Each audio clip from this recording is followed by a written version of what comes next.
je travaille seule, je respecte tout.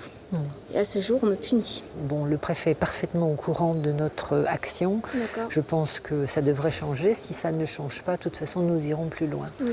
Une maire dans sa commune, ça se fait forcément interpeller. Aujourd'hui, cette esthéticienne obligée de fermer à cause du Covid est soulagée de pouvoir parler à son élu. C'est la première personne à qui je peux voir et puis je peux solliciter. Et je pense que oui, ma mère peut faire quelque chose. Je pense que la mairesse peut faire quelque chose pour notre région, oui. À Montbéliard, Marie-Noëlle Biguinet fera voter lundi une motion de soutien aux commerçants, mais elle ne compte pas s'arrêter là.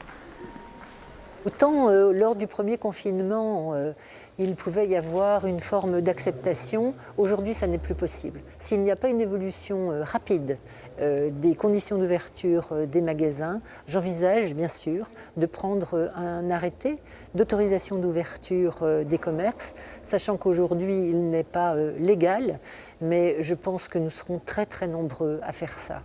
Elle s'est associée aux autres élus de l'Association des maires du Doubs, indépendamment des appartenances politiques de chacun. Ensemble, les maires, nous faisons remonter ces difficultés du terrain pour être écoutés, bien sûr, par le gouvernement, pour que les choses évoluent.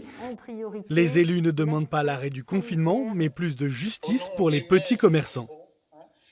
Ce n'est pas normal, c'est une iniquité totale de laisser vendre des produits dits non essentiels par d'autres. Donc il faut déjà qu'il y ait une cohérence de la part du gouvernement en limitant, bien entendu, la vente des produits par les plateformes de e-commerce. Sans nouvelles dispositions gouvernementales, les maires prendront des mesures dès le début de la semaine prochaine.